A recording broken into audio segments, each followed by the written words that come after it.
Vetra walked through the grand city of Zenari Prime, her head slightly lowered, trying to ignore the stares around her. The towering spires of silver and blue stretched into the sky, glowing softly under the twin suns. The air was filled with the scent of exotic flowers and the hum of advanced machines. It was a world of strength, honor, and legacy. But for Vetra, it was a prison. The Zenari were a proud species, known for their powerful warriors and sharp minds. They believed in one thing above all: legacy. Every Zenari was expected to pass their genes to the next generation, strengthening their race. To be infertile was not just a misfortune, it was a disgrace. And Vetra was born without the ability to bear children. She had learned the truth when she was young. Her parents had tried to hide it, hoping it was a mistake. But when the genetic council confirmed it, the truth spread through their people like wildfire. From that moment, everything changed. She became an outcast. Her parents, once respected scientists, faced shame because of her. Friends stopped talking to her. Strangers whispered when she passed. But the worst was the mockery. And no one mocked her more than Scaran. Scaran was a high-ranking warrior, tall and strong, with scales that shimmered like polished steel. He was the kind of Zenari that others admired, ruthless, confident, and the perfect example of their race's strength. And he hated Vetra. "You still walk among us, outcast." Scaran's voice echoed through the training hall as he spotted her passing by. Vetra stiffened but didn't stop walking. She had learned that arguing was useless. Scaran smirked and crossed his arms. "Strange. A life without purpose, yet you still breathe. Tell me, do you enjoy being a failure?" A few young warriors behind him chuckled, their amusement clear. Vetra clenched her fists but kept her face calm. She had heard it all before. "I walk because my legs still move, Scaran," she replied smoothly, her voice steady. "That is enough for me." Scaran's smirk faded slightly. He enjoyed seeing her react, seeing her hurt. But Vetra had learned to hide her pain well. "You are nothing," he said coldly. "No future, no children, no honor." Vetra turned her head slightly, meeting his golden eyes. "Honor is more than passing down blood, Scaran. Not that you would understand." A sharp silence filled the hall. The other warriors glanced at each other, sensing the tension. Scaran's eyes narrowed, his pride stung. For a moment, it looked like he would strike her. But instead, he laughed. "You amuse me, outcast," he said, shaking his head. "Enjoy your empty existence while you can." With that, he walked away, the other warriors following, their laughter fading into the distance. Vetra released a breath she hadn't realized she was holding. She would not break. Not in front of them. Not ever. That night, she sat alone on a small balcony, staring at the stars. The sky was clear, the two moons casting a silver glow over the city. Somewhere out there, beyond the vastness of space, were other civilizations, other ways of life. Maybe even places where she would not be seen as worthless. She closed her eyes and imagined it. A world where her value was not tied to her biology, but to her actions. A place where she could truly belong. But that was just a dream. And dreams were not real. With a sigh, she pulled her cloak tighter around herself. Tomorrow, she would wake up and face the same whispers, the same mockery, the same loneliness. But she would endure. She always did. And one day, something would change. She just didn't know how soon that day would come. Vetra stood at the edge of the Grand Assembly Hall, watching as the high-ranking warriors and noble families gathered. The hall was a massive structure, built from polished black stone, its high ceilings covered with glowing blue sigils.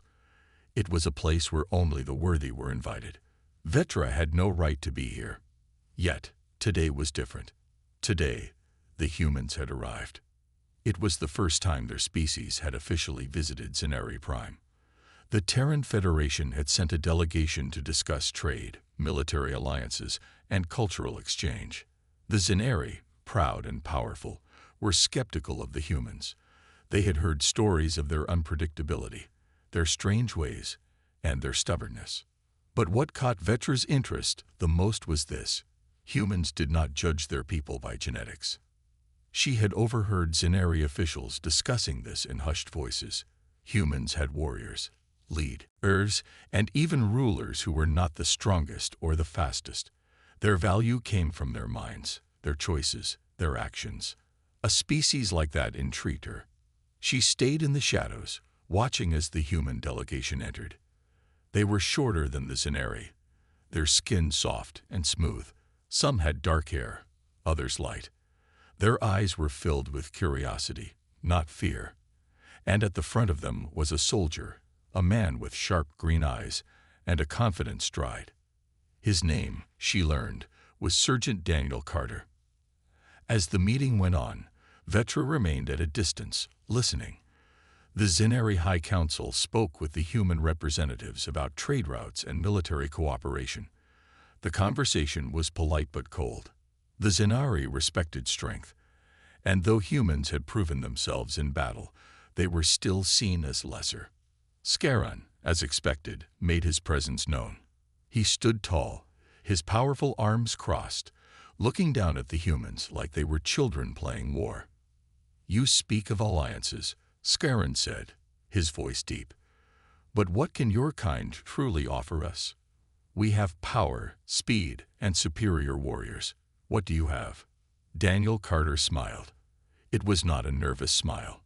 It was the smile of a man who was not afraid. "We have determination," Daniel replied. "We have strategy. And most importantly, we have something you don't." Scaron raised a brow. "And what is that?" Daniel leaned forward slightly, his voice calm but firm. "We never abandon our own." The room went silent. The words were simple, but they carried weight. The Zenari prided themselves on their strength, but they also believed that the weak should be left behind. Vetra, standing in the shadows, felt something stir inside her. Never abandon their own. What would it be like to belong to a species like that? Later, after the meeting, Vetra wandered the halls, lost in thought. She turned a corner and suddenly froze. Daniel Carter was standing there, looking right at her. "You were watching," he said, his voice neutral. Vetra hesitated. She had never spoken to a human before. "I was listening." Daniel studied her, his gaze sharp but not unkind. "You're different from the others." Vetra almost laughed. That is an understatement. She expected him to ask why. Instead, he just gave a small nod. "I get it." She frowned. "You do." Daniel leaned against the wall, crossing his arms. "More than you think. Not every human fits into society perfectly. Some of us have to fight just to be seen." Vetra tilted her head, curiosity growing. "And you?" Daniel smirked. "I was never the strongest soldier. Not the tallest, not the fastest. But I learned to be the smartest. I survived where others didn't. And now, I stand among warriors who once thought I was too weak to fight." Vetra stared at him. This was not how Zenari thought. To them, strength was absolute. But Daniel was something else. "Your people," she said after a moment, "they don't judge based on birth." Daniel shook his head. "Nope. We judge based on actions. What you do matters more than how you were born." Vetra felt something tighten in her chest. She had spent her entire life believing she was less because of something she could not control. But this man, this human, spoke as if that idea was ridiculous. She didn't know what to say. Daniel gave her a curious look. "You ever thought about leaving?" Vetra blinked. "Leaving?" "Zenari Prime," he said. "Going somewhere else. Somewhere you don't have to prove yourself to people who already decided your worth before you could even speak." Vetra's breath caught in her throat. The idea was unthinkable. The Zenari did not leave their homeworld unless for war or conquest. To leave because of personal choice was unheard of. And yet, she thought of the whispers, the stares, the endless loneliness. She thought of Scaron and his cruel laughter. And she thought of this human, standing before her, treating her like a person instead of a failure. Vetra did not answer. But for the first time in her life, she considered the possibility. Vetra sat on the edge of the training grounds, watching the Zinari warriors spar. Their movements were fast and brutal, each strike meant to dominate the opponent. Strength ruled here, and those without it were seen as worthless. She had never been allowed to train with them. An infertile Zinari had no place among warriors. Yet she wanted to fight. Not to prove anything to her people, but to prove something to herself. Nearby, the human soldiers were practicing. Their style was different. They were smaller, weaker, but they fought with intelligence and precision. They adapted. They used strategy. And leading them was Sergeant Daniel Carter. Vetra watched as he moved through the training area, correcting his soldiers' stances, giving quick commands. He was not the strongest among them, but they listened to him. He led not through fear, but through respect. Scaron walked past her, sneering. Admiring the weak ones, are you? Vetra looked at him calmly. They fight differently. Scaron laughed. Yes, they are lesser, so they use tricks. It will not help them in real battle. Vetra said nothing, but something in her heart disagreed. Later that day, she stood near the human camp, hesitant. She had never stepped outside the Zinari military complex alone. But today, she had a reason. Daniel spotted her and waved her over. Didn't expect to see you here. I want to learn, she said before she could stop herself. Daniel raised an eyebrow. Learn what? To fight, she said, meeting his gaze. Not like the Zinari. Like you. There was a brief silence. Then, instead of laughing or mocking her, Daniel grinned. All right, he said. Let's see what you've got. Vetra had expected training to be hard, but she had not expected it to be so different. Human combat was about efficiency, not brute strength. It was about precision, speed, and adaptability. They didn't rely on physical power alone. They used their minds. Daniel showed her how to move her feet, how to strike without wasting energy. Zinari fight like warhammers, he explained. Humans fight like daggers, quick, sharp, and unpredictable. Vetra practiced for hours, sweat dripping from her brow. She wasn't as strong as the other Zinari, but for the first time, she didn't feel weak. She felt capable. And Daniel saw it too. You learn fast, he said. Faster than some of my own soldiers.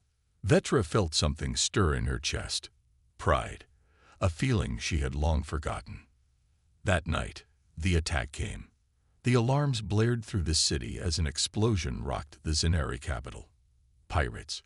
Ruthless raiders who attacked planets for resources and slaves. Chaos erupted. Zinari warriors rushed to battle. But the pirates had breached the outer defenses. The fight had reached the streets. Vetra stood frozen for a moment, watching civilians scream and flee. She was not a warrior. She had never been allowed to train. But then she saw a young Zinari child trapped beneath debris, crying out for help. And she moved. She sprinted through the chaos, her heart pounding. The rubble was heavy, but she remembered what Daniel taught her. Use your mind. Find the weakness.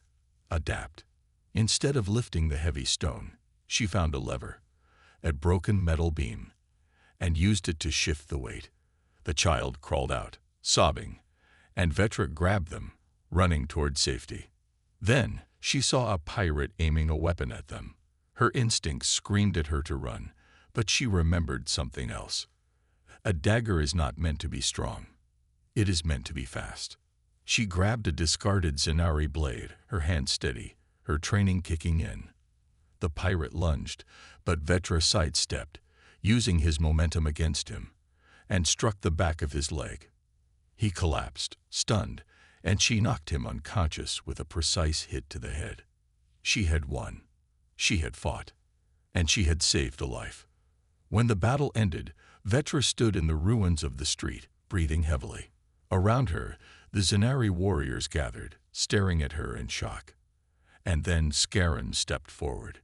You. He started, eyes narrowed. You fought. Vetra straightened. Yes. For the first time, there was no mockery in his voice, only something that almost sounded like respect. But before Scaran could say anything else, a new voice cut through the silence. Well, I'd say that was impressive. Vetra turned to see Daniel Carter walking toward her, a smirk on his face. He stopped in front of her, looking her up and down. Told you you'd be good at this. Vetra's heart raced. The feeling of being seen, really seen, was overwhelming. She had spent her whole life being told she was nothing. But tonight, she had proven them wrong. For the first time, Vetra felt like she was more than an outcast. She was a fighter. And this was only the beginning. The battle was over, but its echoes still lingered in the city. Fires burned in the distance, and the scent of smoke mixed with the metallic tang of blood. The Zenari warriors moved through the streets, assessing the damage and rounding up the remaining pirates. Vetra stood among them, her heart still pounding from the fight. She could still feel the weight of the blade in her hand, the moment she had taken down an enemy. The memory of it felt impossible. She had never been a warrior. Yet tonight, she had fought like one. Daniel Carter approached her, his green eyes studying her with something like approval. Not bad, he said, for someone who isn't a warrior. Vetra let out a breath, unsure what to say. She had spent her whole life believing she was less because she was infertile, because she wasn't strong enough to stand with her people. But she had saved a child. She had defeated an enemy. And no one could take that away from her. The High Council's judgment.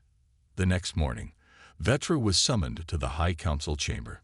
The grand hall was built from smooth black stone, its towering pillars glowing with blue energy. The elders of the Zenari people sat in a half-circle, their piercing eyes locked onto her.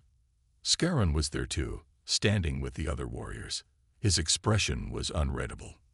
Vetra stood tall, refusing to let them see fear in her.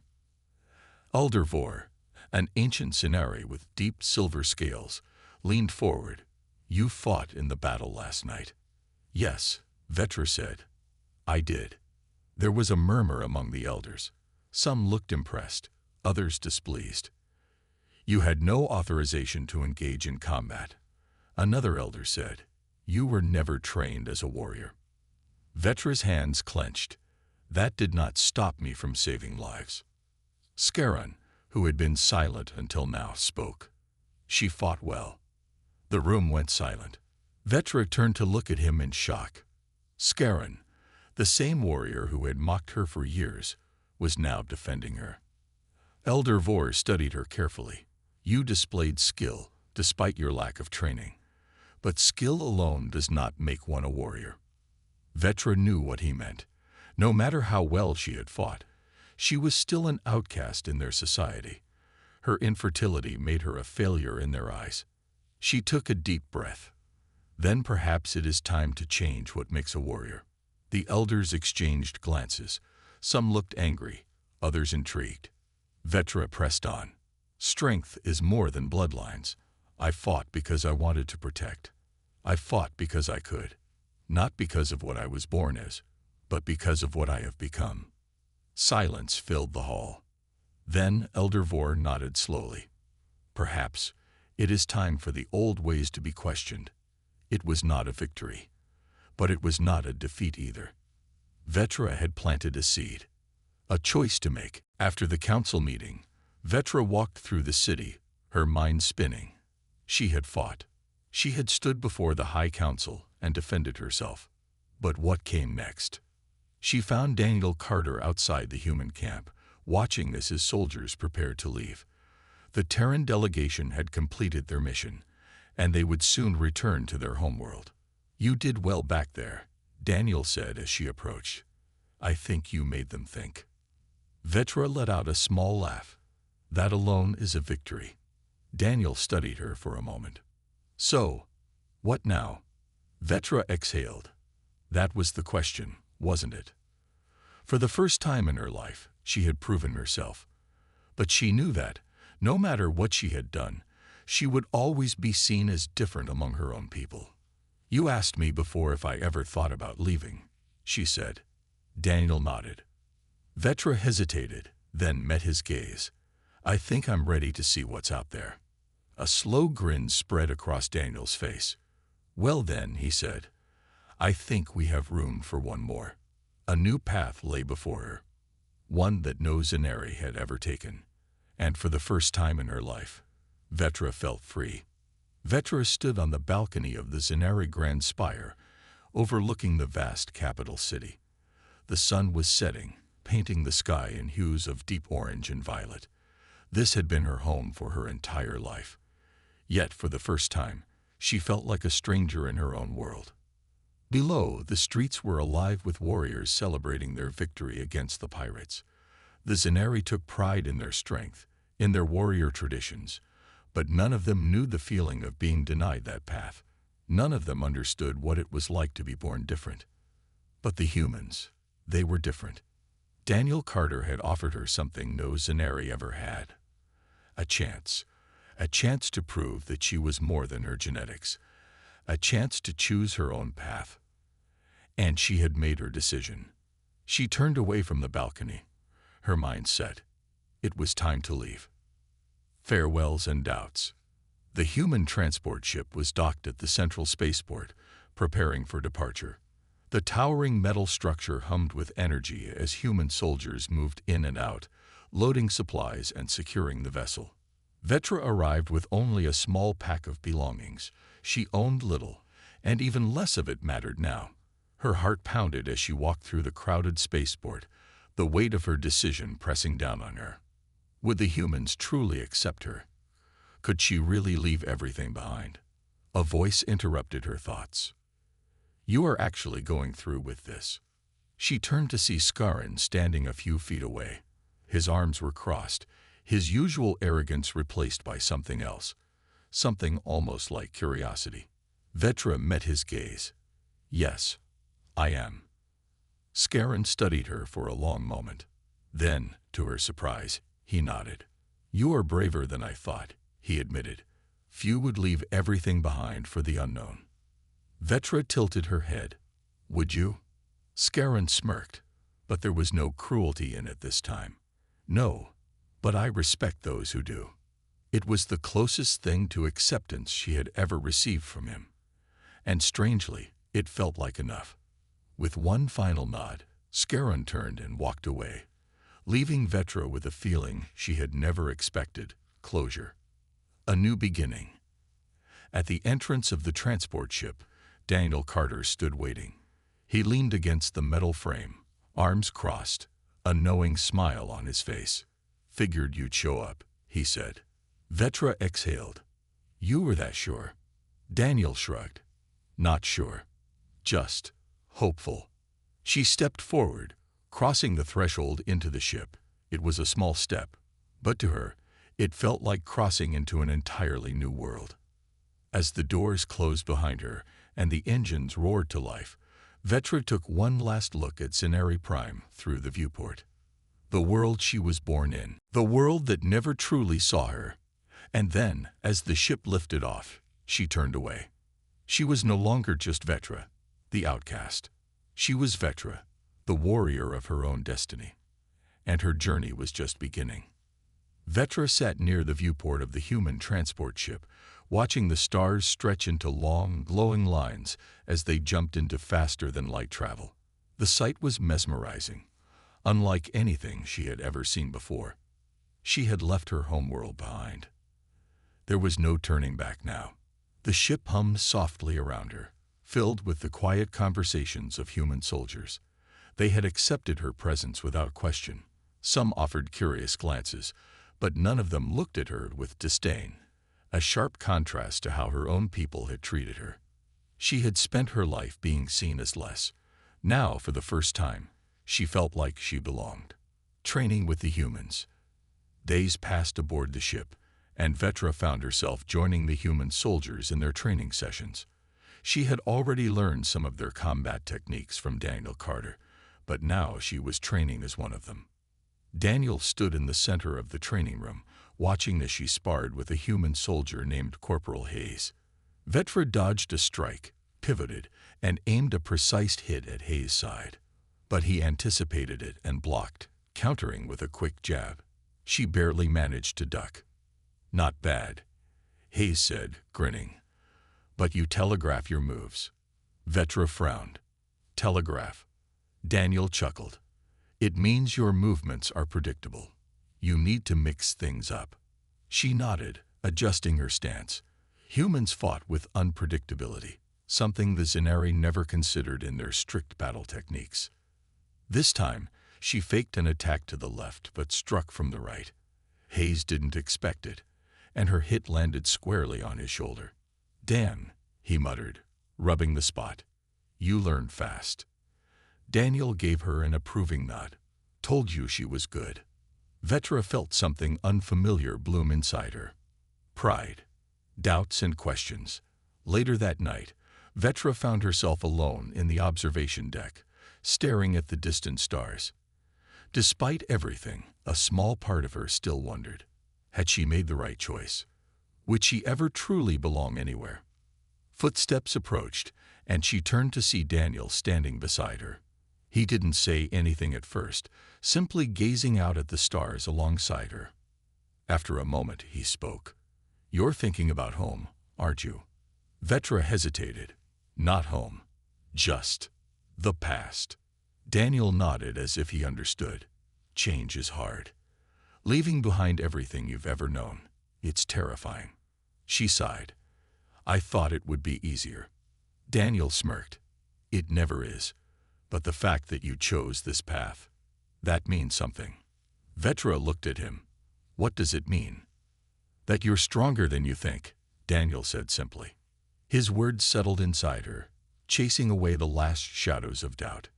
She had chosen this, and she would see it through. An unexpected challenge. The next day, an alarm blared through the ship, red lights flashed, and a voice echoed through the intercom. "Warning. Unidentified vessel approaching." Vetra ran to the command deck alongside the others. Through the main viewport, she saw a large, dark ship closing in.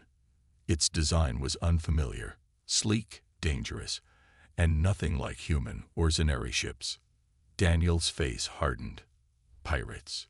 The same kind of raiders who had attacked her home. Her blood boiled. The captain of the human transport, a stern woman named Commander Reeves, turned to Daniel. "Get the troops ready. We may have to fight." Daniel nodded and motioned for Vetra to follow him. They rushed to the armory, where soldiers were already grabbing weapons. Daniel handed her a pulse rifle. "You ready for this?" Vetra held the weapon tightly, feeling the weight in her hands. She had trained, she had learned, but this was real combat. She met his gaze, determination burning in her chest. Yes, the pirates had taken from her people. This time, she would fight not as an outcast, but as a warrior. The ship trembled as the pirate vessel latched onto it, sending a deep metallic groan through the structure. The alarms continued to blare, filling the air with tension. Vetra gripped her pulse rifle, her heart pounding like war drums in her chest. She had fought before, but this was different. This time, she wasn't protecting a child in the shadows. This time, she would fight as a warrior among warriors. The battle begins. The airlock doors hissed open, and the pirates stormed in, hulking brutes with jagged armor and crude weapons. They roared as they charged, confident that they would crush the humans with ease. But they had made a mistake. The human soldiers were ready. A barrage of gunfire erupted, the sound deafening in the confined corridor. Vetra took position beside Daniel Carter, aiming down the sights of her rifle. She fired. Her first shot hit a pirate in the shoulder, sending him stumbling backward. The second shot struck another in the chest, dropping him instantly. Adrenaline surged through her veins. The pirates had always seemed unstoppable when they attacked her people. But now she saw the truth. They were just flesh and blood, like any other enemy. They could be beaten. A test of strength. A massive pirate, larger than the rest, roared and charged straight for Daniel. His thick armor deflected the shots aimed at him. Vetra didn't hesitate. She dashed forward, leaping onto the brute's back before he could reach Daniel. With all her strength, she jammed her rifle against the base of his skull and fired. The pirate collapsed, his body hitting the ground with a heavy thud. Daniel blinked in surprise. "Remind me not to get on your bad side." Vetra smirked. Too late for that. The battle raged on.